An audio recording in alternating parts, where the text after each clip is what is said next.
tengo estos colores en el lado izquierdo, y la razón por la que tengo estos colores es porque está saliendo de las Escrituras y no quiero que se pierdan lo que dice la Escritura, así que leamos Apocalipsis 9, 17 al 19 en el lado derecho y observemos cuando leemos acerca del fuego, el jazmín y azufre, y así vi a los caballos en la visión y los que se sentaban en ellos teniendo corazas de fuego. Bien, bueno, hay un color de fuego, tiene un color derecho y fuego y de jazmín y de azufre, y puedes ver cuál es el color en el lado izquierdo, y las cabezas de los caballos eran como las cabezas de los leones. Recuerden que dije que los turcos siempre daban los nombres de sus líderes, el nombre de un león, basaron sus títulos en leones, y las cabezas de los caballos eran como cabezas de leones, y de sus bocas salía fuego, humo y azufre. En el versículo 18, por estos tres fue muerta la tercera parte de los hombres, por el fuego, por el humo y por el azufre que salía de su boca. Cuando dice que una tercera parte de los hombres, recuerdan, una tercera parte de los hombres fueron asesinados, y él está hablando de esa tercera parte del imperio romano que queda, porque su poder está en su boca y en sus colas, porque sus colas eran semejantes a serpientes y sus cabezas, y con ellas hieren.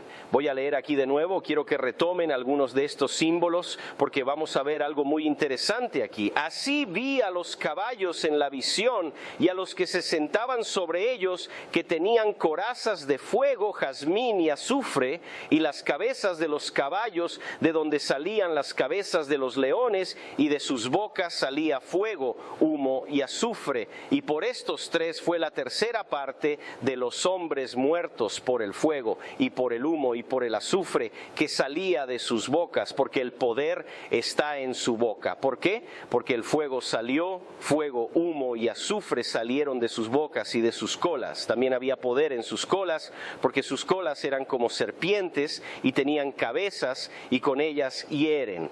Ahora, sea lo que sea, esto suena bastante descabellado, ¿verdad? Pero recuerden que esto es simbólico aquí. ¡Wow! Miren los colores. Así es como era el uniforme turco, el uniforme militar. Y de hecho lo tuvieron hasta la Primera Guerra Mundial. Ahora, realmente no puedes distinguirlo, pero aquí tienes el mismo color jazmín. Aquí tienes pantalones rojos. Aquí abajo tenías un azufre que bajaba por el centro. Así que los colores eran consistentes a lo largo de todo el imperio. Y eso es algo que se destaca.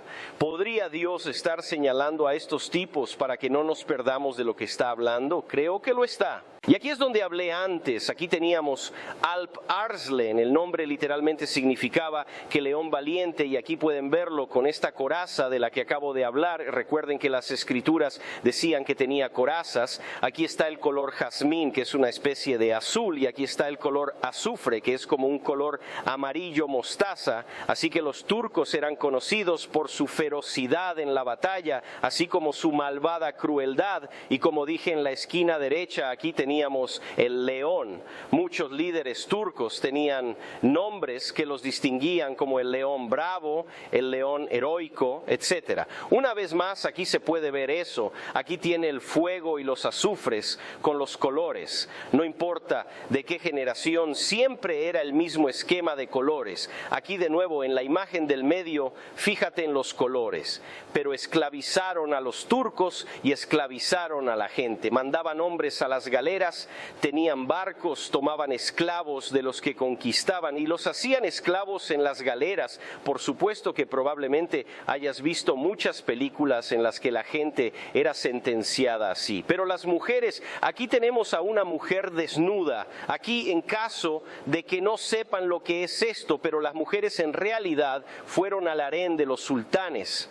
No pensaban que hubiera nada malo en ello, pensaban que era su derecho. Entonces, cuando conquistaban conquistaron territorios, tomaron a las mujeres y las llevaron a los harenes, tomaron a los hombres y los esclavizaron en galeras, también tomaron a los niños y también los esclavizaron. Aquí hay un momento en el que, no sé si lo han escuchado, pero esto sucedió tan tarde como en la década de 1900, donde los armenios fueron masacrados por los turcos y el Imperio Otomano. Esto es justo antes de la Primera Guerra Mundial. Justo en ese momento, a principios de 1900, el número de víctimas se estimó en aproximadamente 1,5 millones de armenios. Ahora oís hablar del Holocausto, pero esto también es un holocausto. Y no se oye mucho sobre esto, y les diré la razón por la que no se oye hablar de ello.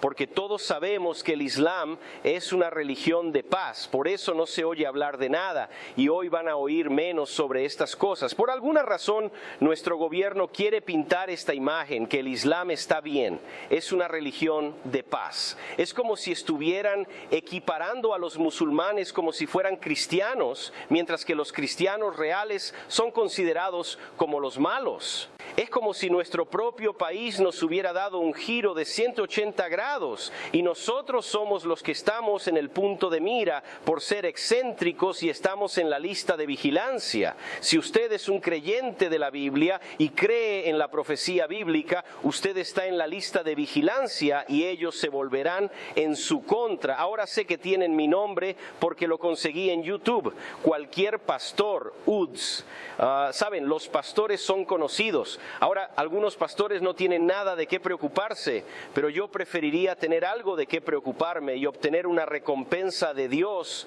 por ser fiel. A partir de ahí, pero aquí, 101,5 millones de armenios fueron masacrados por los turcos en un baño de sangre justo durante la Primera Guerra Mundial. Ahora bien, aquí los turcos solían tomar a cualquiera que fuera cristiano y fuera menor de 10 años, los llevaban y los ponían en su ejército especial. Los niños menores de 10 años eran llevados a la unidad especial de las Fuerzas Armadas turcas. Los sultanes tenían este grupo llamado los genízaros. Fueron reclutados de entre sus súbditos cristianos y se convirtieron al Islam. Fueron el primer ejército permanente del mundo. Eso no significa que no pudieran sentarse. Eso significa que la mayoría de las naciones hasta entonces tenían ejércitos cuando los necesitaban. Es casi como el servicio militar obligatorio. Si vas a ir a la guerra, ya sabes, como el emperador, el sultán o lo que sea, necesitamos que esta gente venga y luche, al igual que si necesitan un recurso, simplemente vinieron y lo tomaron, dijeron, ya sabes, el gobernador necesita esto para pelear la guerra, pero estos que entraron, que fueron traídos a esta unidad especial, iban a estar en el ejército para siempre. Y eso es lo que significa que el primer ejército permanente, en otras palabras, estaban en el ejército y eran una estadía en el ejército, y su provisión vino del gobierno. Fíjate en los colores de nuevo de los uniformes, no puedes escapar del colorido. Bien, ahora los turcos también tenían estos estandartes que llevaban consigo, ya ves lo que está en la parte superior, la luna. ¿Por qué tienen la luna? Porque Alá es un dios de la luna. Uno pensaría que lo conseguirían, pero usted sabe que los musulmanes no saben cuando se trata de estas cosas. Nosotros sabemos más sobre los musulmanes y ellos saben sobre sí mismos. Muy pocos de ellos creerían esto y nunca lo creerían si se lo dijeras, pero de todos modos, lo que hay aquí, estos estandartes, UDS, ven que tiene estas tres cosas aquí colgando del estandarte. Cada uno tiene una luna, pero estas eran colas de caballo, y el que tenía este estandarte con tres era como un general. Ahora, la mayoría de ellos solo tenían uno, pero este en particular tiene tres porque era muy importante. Ahora el sultán tiene 7 colas. ¿Cuántos han visto este sombrero? ¿Has visto alguna vez los sombreros Fez? De hecho, Fez se encuentra justo aquí. Tienes España aquí arriba. Fez está justo aquí, justo allí. Así que aquí tenéis Gibraltar y aquí está. No podéis leerlo aquí, pero lo haréis si lo veis en YouTube. La gente en YouTube pudo verlo bien. Esto es lo que sucedió. Creo que hay alrededor de 5,000 personas que fueron masacradas por los turcos en esta tierra de de Fez, cuando entraron allí, estos sombreros eran blancos, había mucha sangre, sangre cristiana derramada, y mojaron sus sombreros blancos en la sangre, y así es como se les ocurrió un fez rojo. Pero quiero que recuerden que el Islam es una religión de paz. Pero así es como aparecieron estos sombreros rojos, y en la cola de los caballos se empezaron a llevar en el sombrero de Fez, pero los vemos por todas partes, estos sombreros de Fez. Ahora, por supuesto, algunas personas dicen que no es verdad, y luego otras personas dicen que es verdad, y por supuesto que van a decir que no es verdad porque son una religión de paz, y si supieras la verdad, entonces sabrías que no son una religión de paz, ¿verdad? Pero esto es lo que sucedió. Por eso digo aquí que se nos dice que el Islam es una religión de paz. Pero debemos dejar de creer eso. ¿Cuántos creen que el Islam es una religión de paz y que tenemos que aceptarlos como una religión de paz? Creo que nuestro gobierno debería decirnos que esto es un enemigo, y no estoy hablando de los individuos. Creo que hay mucha gente musulmana buena y bien intencionada por ahí, pero ni siquiera lo saben. Al igual que hay católicos bien intencionados que se inclinan ante las estatuas y rezan a los santos y ni siquiera lo saben, simplemente no lo saben. Dios no me dijo que viniera a juzgar, solo estoy señalando cosas.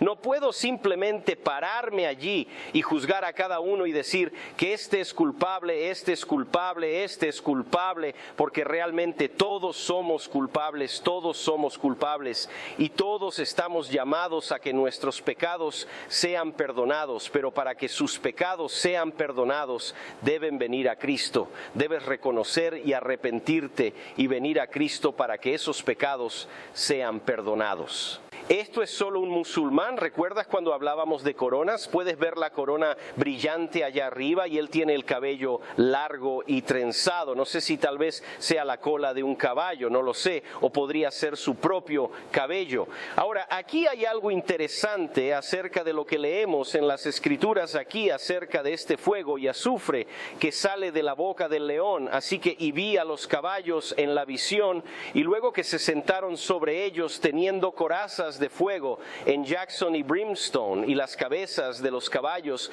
eran como cabezas de líneas, y de sus bocas salía fuego, humo y azufre.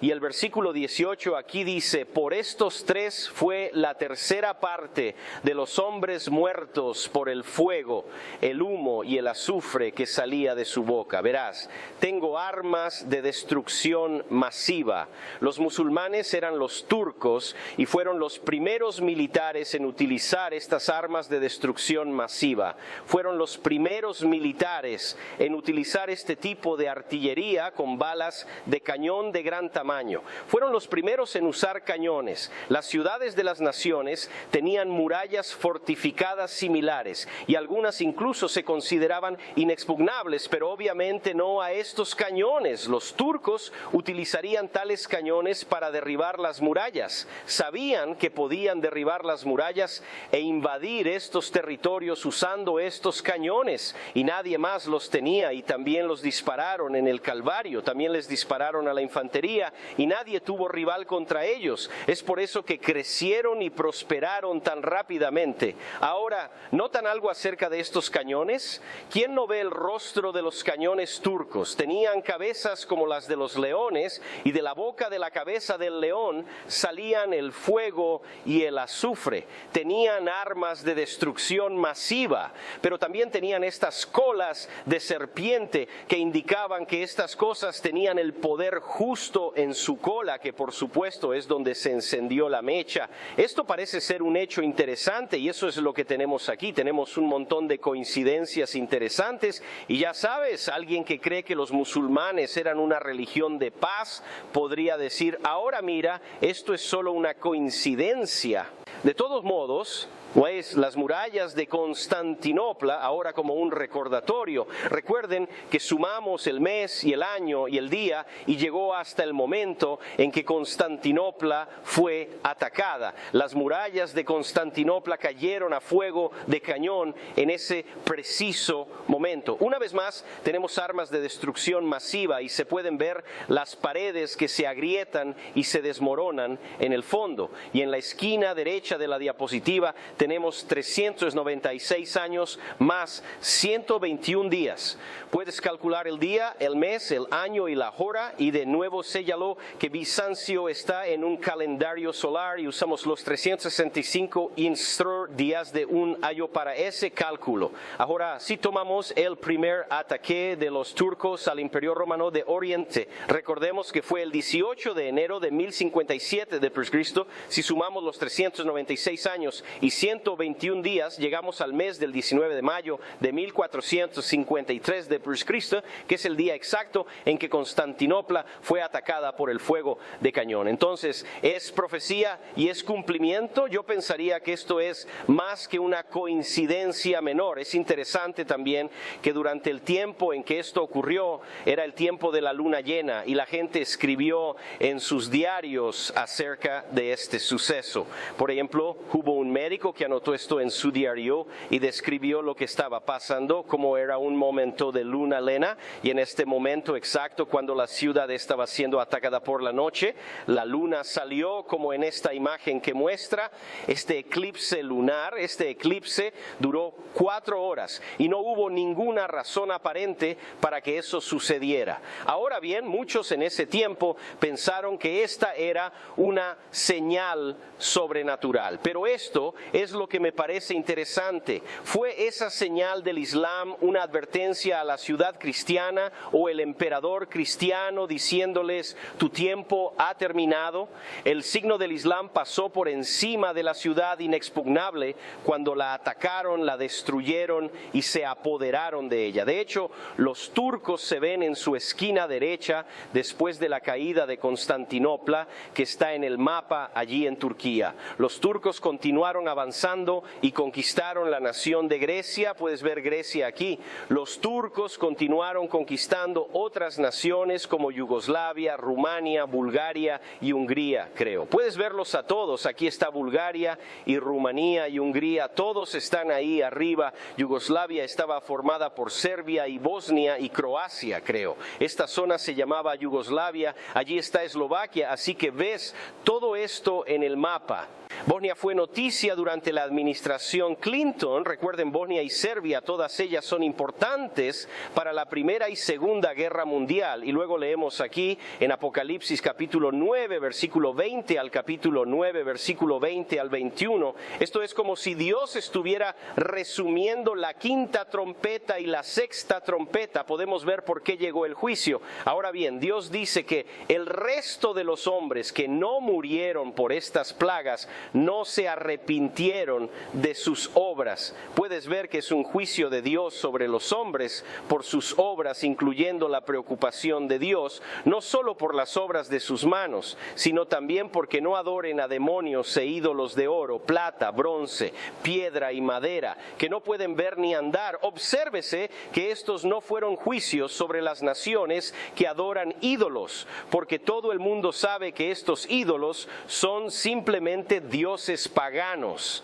Además, tales ídolos religiosos o estatuas cristianas, estas no son estatuas de San Pablo y San Pedro y Santa María y San José, sino que la gente está adorando espíritus demoníacos detrás de estas estatuas. Eso es lo que ellos adoraron y el juicio vino sobre ellos. Dios dice que no se arrepintieron de las obras de sus manos para que no adoren a los demonios y a los ídolos de oro, plata, bronce, piedra y madera que no pueden ver ni andar, ni se arrepintieron de sus homicidios, ni de sus hechicerías, ni de su fornicación, ni de sus efectos. Bueno, ciertamente hemos visto mucha fornicación saliendo de esas iglesias. Sabemos que a menudo lo esconden, pero Dios lo ve todo, intentan ocultarlo. ¿Y qué pasa con los robos? Bueno, ustedes saben que lo que está sucediendo en este mismo momento es la Inquisición. ¿Qué pasó durante durante la Inquisición. Bueno, la Iglesia de Roma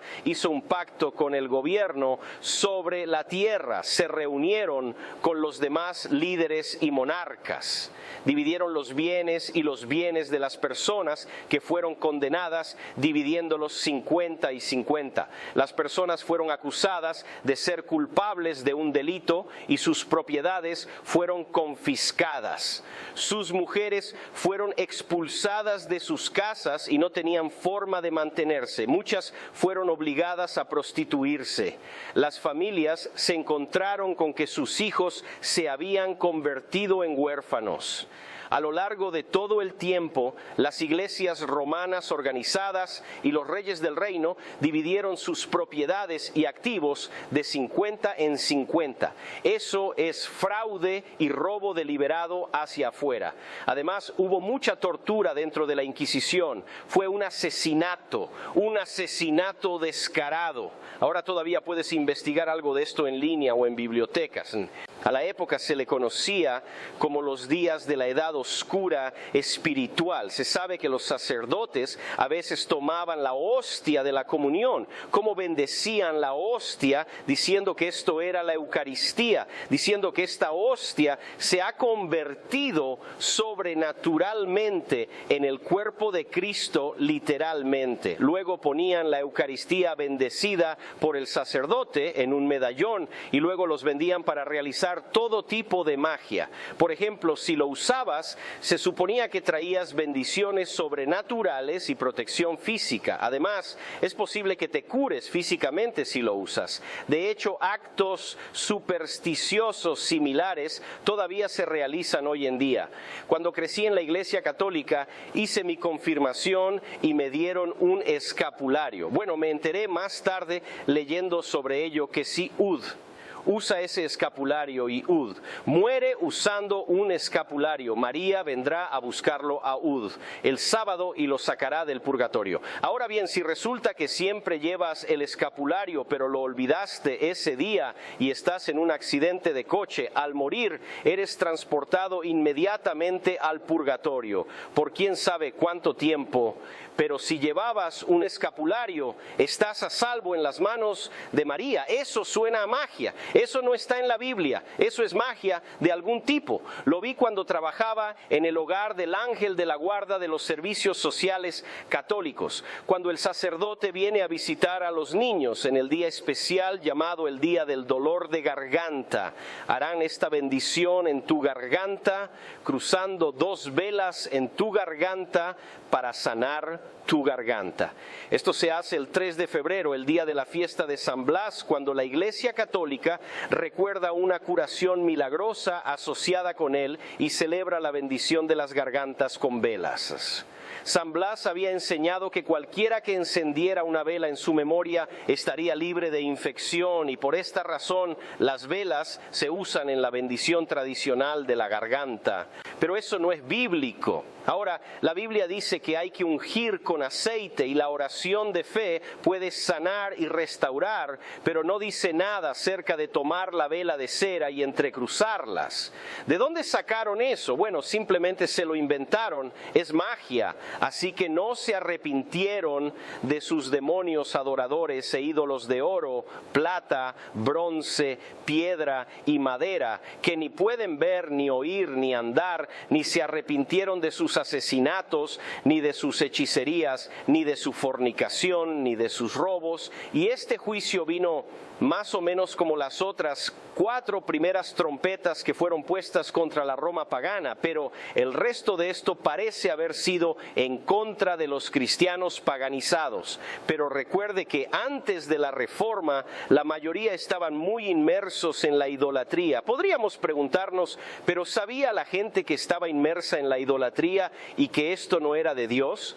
Pero ¿cómo podían saberlo? Ni siquiera tenían un ejemplar personal de la Biblia. Entonces, ¿cómo podían saberlo. Sin embargo, fueron asesinados. En otras palabras, aparentemente estaban siendo juzgados de acuerdo con estas escrituras. Sin embargo, después de todo esto, ahora solo queda el Sacro Imperio Romano Germánico. Eso está en el lado oeste ahora. El Imperio Romano pagano de Occidente fue recordado, y recordamos que tuvimos la caída de un imperio romano.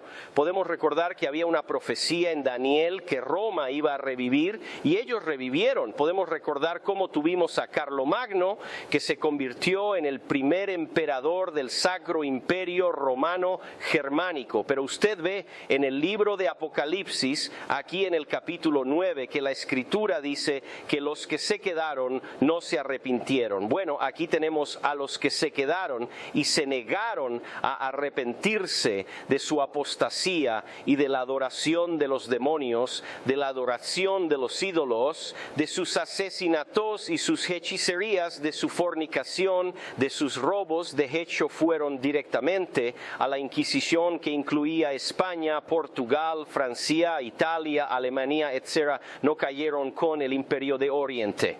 Puedes ver al inquisidor aquí y está leyendo el pergamino. Él está leyendo la lista de pecados que estaban en tu contra. Ahora, no pudiste probar tu inocencia. No sabías quién te acusaba. El inquisidor lo tenía en el papel, por lo que automáticamente se te consideraba culpable. Y es probable que estés siendo torturado. Así que aquí estás, con los brazos arrancados de las cuencas. Y esa fue una de las buenas maneras de hacerlo.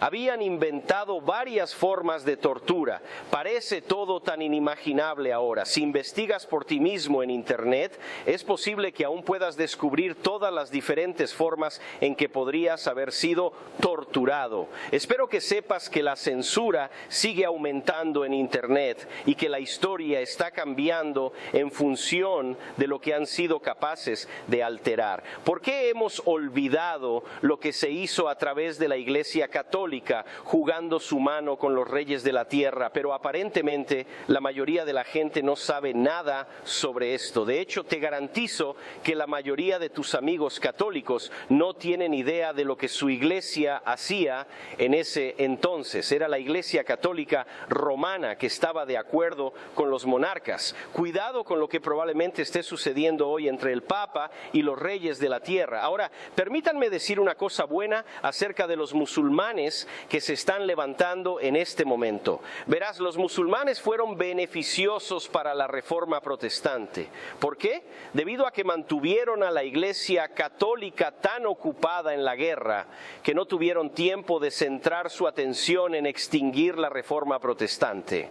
Y entonces salió algo bueno de ello. Cuando Constantinopla cayó, mucha gente huyó, y esto incluía a los eruditos, y especialmente a los eruditos teológicos. En Constantinopla tenía muchos de los manuscritos griegos y hebreos.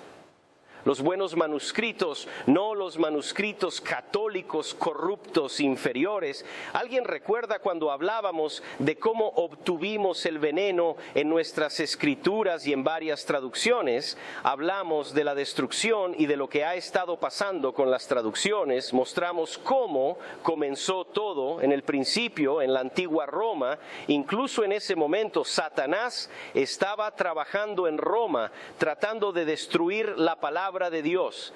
Intentaron destruir la palabra de Dios para que no llegara al lenguaje común de la gente. Incluso después de la Reforma, querían que usara solo su traducción de la Biblia. Hace años tenías que hablar y leer latín en el Imperio Romano para leer los escritos de la Iglesia o las Escrituras por ti mismo. Pero Dios usó esta situación histórica de todos modos, y las copias auténticas de los manuscritos griegos y hebreos se fueron con ellos mientras huían de Constantinopla. Date cuenta de que los originales habrían sido completamente desgastados o destruidos, pero Dios hizo muchas copias a mano para preservar las palabras escritas de Dios, y tenían en su poder muchos manuscritos. Ahora bien, estos manuscritos nunca habrían llegado a la iglesia fiel a menos que las fuerzas musulmanas hubieran derribado la fortaleza de la ciudad de Constantinopla.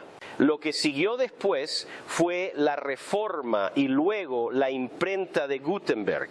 Debido a que poseían manuscritos que no habían sido corrompidos usando la imprenta, ahora eran capaces de producir buenas traducciones en la lengua materna de la comunidad de creyentes. La Iglesia Católica Romana fue incapaz de impedir que sucediera. La Iglesia Católica Romana no pudo impedir que la verdad llegara a las manos de la gente, incluso antes de la Reforma. El pontífice romano estaba muy ocupado con las cruzadas, tratando de luchar contra los musulmanes. Durante la Reforma, el énfasis no estaba en los musulmanes atacando a los protestantes, sino más bien en la Iglesia romana. Podemos recordar en el libro de Apocalipsis, capítulo 9, las escrituras con respecto a las langostas, que se dijo, no hieran a la gente con el sello de Dios en su frente. Tal vez esto sea solo una coincidencia, pero hemos mencionado la luna de sangre durante lo que a menudo se conoce como la dispensación de Esmirna de la iglesia, es decir, la tetrada de la luna de sangre. También mencionamos la tetrada de la luna de sangre durante la época de Carlomagno. Luego también mencionamos las otras dos tétradas de luna de sangre que tenían que ver con los musulmanes. También discutimos la tétrada lunar de sangre más reciente. También hablamos de la tétrada de la luna de sangre que tuvo que ver con 1948 y el nacimiento de Israel como nación. También señalamos que hubo otra tétrada de luna de sangre durante la guerra de 1967 en Israel. Esto resultó en que los judíos pudieran recuperar la ciudad de Jerusalén. Hubo otra tétrada de luna de sangre alrededor de 1494. Esto fue durante los días del rey Fernando y la reina Isabel de España. Ordenaron a 200,000 judíos, básicamente a todos los judíos, que abandonaran el país de España. Se podría pensar que esto no era un problema tan grande, pero debemos recordar que no había una patria judía a la que regresar. Se les dijo que tenían que dejar su casa, dejar sus bienes y dinero, lo que estaba en el sistema bancario, y dejar cualquier otra cosa de valor. Deja todos tus muebles y bienes y sal de España. El número fue de aproximadamente 200,000. Se les ordenó que se subieran al barco y salieran de España. Casualmente esto ocurre alrededor de la época de la tétrada de la luna de sangre. Quizás también es interesante que un eclipse total de sol ocurrió justo después de la Pascua, también en ese mismo momento. Luego sucedió otra cosa más casualmente. Esto fue casi al mismo tiempo que Cristóbal Colón. Bueno, pues ¿por qué es importante Cristóbal Colón? Creo que ya lo mencioné antes, pero aquí ven una foto de él. Este es Cristóbal Colón a la izquierda y aquí están sus tres barcos, el Nina, el Pinta y el Santa María. El 3 de agosto de 1492, el explorador italiano Cristóbal Colón inició su viaje a través del Océano Atlántico. Entonces, ¿qué tiene que ver esto con cualquier otra cosa relacionada con este mensaje? Bueno, tenemos al rey Fernando y a la reina Isabel de España en 1493, con la institución de la Inquisición Católica Romana en España y con el dominico Fray Tomás de Torquemada. Por cierto, ¿alguien ha visto alguna vez la película La historia del mundo de Mel Brooks? En la película están bailando con el inquisidor.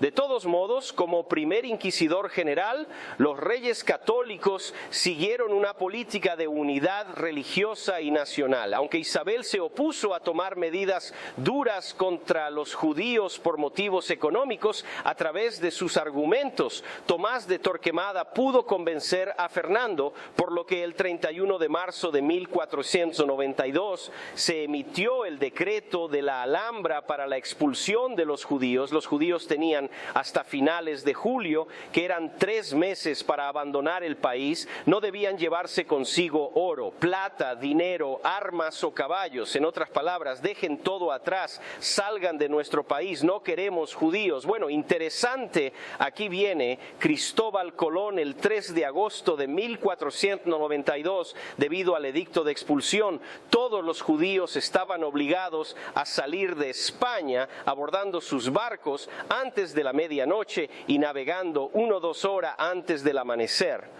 Colón y su tripulación emprendieron su ahora famoso viaje histórico financiado por judíos ricos e influyentes. ¿Cuántos han escuchado eso alguna vez? Mira, esa no es la historia que te enseñaron en la escuela primaria. Probablemente te enseñaron que Fernando e Isabel lo financiaron siendo los reyes de España, pero no es así. Esto fue financiado por los judíos ricos e influyentes, muchos de los cuales eran conversos en lugar de un magnánimo rey y una reina de España. La fuente de la motivación de Colón fue su visión bíblica de los datos científicos, así como su fe espiritual en las Escrituras. Pero nunca nos enseñaron eso, pero hay registros históricos, incluso el propio diario de Colón. Por lo tanto, parecería que Colón estaba más impulsado por la profecía que por la astronomía, lo cual nunca antes había escuchado. Es probable que Colón se sintiera predestinado y elegido para una misión. Su nombre era Chris o Christopher. El nombre Cristóbal significa portador de Cristo, y así era su nombre. Parece que Colón sintió que esto era una evidencia de su destino. Colón compiló una colección de pasajes bíblicos en su libro de las profecías, que es el libro, es decir, libro de profecías. Tal fue Proverbios capítulo 8, versículo 27, que habla de la superficie de la tierra como curva. Isaías capítulo 40, versículo 22, la tierra esférica y las corrientes oceánicas, en Isaías capítulo 43, versículo 16. Más tarde describiría su descubrimiento del nuevo mundo como el cumplimiento de lo que Isaías profetizó, de Isaías capítulo 24, versículo 15, pasillos al otro lado del mar, e Isaías capítulo 60, versículo 9. Colón era judío. Bueno, si lo era, no lo sabían en ese momento. Decía ser católico. Colón empleó fechas y frases peculiares únicas para el pueblo hebreo. Por ejemplo, en lugar de referirse a la destrucción o la caída de Jerusalén, usó frases como la destrucción de la casa 2, que es lo que habría dicho un judío, siendo su segunda casa el templo. También empleó el cómputo hebreo del año 68 de Cristo en lugar del 70 de Cristo, cuando se habla del rumor de la destrucción del templo judío en Roma por parte de Roma. Una nota marginal en su diario, fechada en 1481, se le da inmediatamente un equivalente hebreo de 5241, que es la forma en que los hebreos o los judíos contaban el tiempo. Se jactaba de estar emparentado con el rey David. Algunas de sus cartas fueron descritas en una escritura desconocida que hoy en día creen que puede haber sido hebrea, y se dice que usó una firma triangular única, similar a las inscripciones encontradas en las lápidas de los antiguos cementerios judíos en España y el sur de Francia. De hecho, algunos han dicho que Colón en realidad estaba buscando una tierra prometida a la que los judíos tuvieran un lugar a donde ir, porque quería creer que Dios lo levantó para encontrar este lugar donde estos 200,000 judíos pudieran ir. Obviamente se lo vendió como otra cosa al rey y a la reina, pero su fe en que el mundo era redondo provenía de la Biblia. La Biblia dice que la tierra es redonda. Recuerden que todos creían que la tierra era plana. Me dijo que no hicieras eso, que te caías por el final. Por lo tanto, los eruditos señalan la fecha en que Colón zarpó como una prueba más de sus verdaderos motivos. Originalmente iba a zarpar el 2 de agosto de 1492. Este fue un día que coincidió con la festividad judía de Tisha B'Av, que es el 9º de Av, que marca la destrucción del primer y segundo templo sagrado de Jerusalén. Escucharás el 9 de Av todo el tiempo cuando estés mirando información judía, porque a los judíos no les gusta hacer nada en el 9 de Av, ya que siempre tiene sentimientos sentimientos supersticiosos negativos asociados con él. Es peor que el viernes 13, representa algo malo, ya que dicen que siempre pasa algo negativo ese día. El primer templo fue destruido ese mismo día, como también ocurre con el segundo templo. Es una coincidencia, la primera destrucción del templo ocurrió el 9 de Av por Babilonia, mientras que el segundo templo fue destruido el 9 de Av por el Imperio Romano. Y fue el mismo día. De todos modos, Colón no iría. Originalmente iba a zarpar ese día, pero pospuso el viaje un día para evitar embarcarse en la festividad que habría sido considerada por los judíos como un día muy desafortunado para zarpar. Coincidencia o significativamente, el día en que partió fue el mismo día en que a los judíos, por ley, se les dio la opción de convertirse, salir de España o ser asesinados. Esa fue su elección. Los judíos podían convertirse al catolicismo o podían irse o podían ser asesinados si se quedaban. Colón quería salvar a su pueblo. El viaje de Colón no fue, como comúnmente se cree, financiado por los profundos bolsillos de la reina Isabel, sino más bien por dos judíos conversos y otro judío prominente, Luis el Santango y Gabriel Sánchez, que adelantaron un préstamo sin intereses de 17,000 ducados de sus propios bolsillos para ayudar a pagar el viaje. Fíjate que no tenía intereses, ya que nadie estaba tratando de capitalizar este trato y le estaban dando dinero para hacerlo. Creían en lo que estaba haciendo porque era Christopher, su nombre era Christopher. Creía que se suponía que debía encontrar esta tierra. De hecho, las dos primeras cartas que Colón envió de vuelta de su viaje no fueron para Fernando e Isabel. Ahora bien, si ellos hubieran sido los principales financiadores, es mejor creer que Colón se habría asegurado de que fueran los primeros en recibir una carta. Se lo envió a Santancho y Sánchez agradeciéndoles su apoyo y contándoles lo que había encontrado. Estos hombres habían recibido las cartas. No es como si alguien se lo estuviera inventando. Tienen las cartas. Las pruebas parecen confirmar una imagen mucho más complicada del hombre para el que nuestra nación celebra ahora una fiesta nacional. Debajo de la imagen, a la izquierda, el día de ayuno anual en el judaísmo, que conmemora el aniversario de la cantidad de desastres en la historia judía, principalmente la destrucción del primer y segundo templo en Jerusalén. Es el 9 de Av. Aquí también hay algo más, porque si no fuera por Cristóbal Colón y sus descubrimientos, podríamos preguntarnos, ¿habría habido unos Estados Unidos de América? Obviamente habría sido algo que finalmente habría estado bien, pero ¿habrían sido los Estados Unidos de América? El momento es 1492. Estados Unidos tiene que ser independiente para la época de Napoleón, porque toda esa parte central de nuestro país la obtuvimos de Napoleón. Me refiero, por supuesto, a la compra de Luisiana, que comprende aproximadamente un tercio de los Estados Unidos. Conseguimos este territorio porque Napoleón necesitaba dinero. Él vendió ese territorio a nuestro país, y creo que nuestro país es importante para la profecía de los últimos días. Nuestro país es importante porque ayudamos mucho a Israel, por supuesto. También ayudamos a los musulmanes.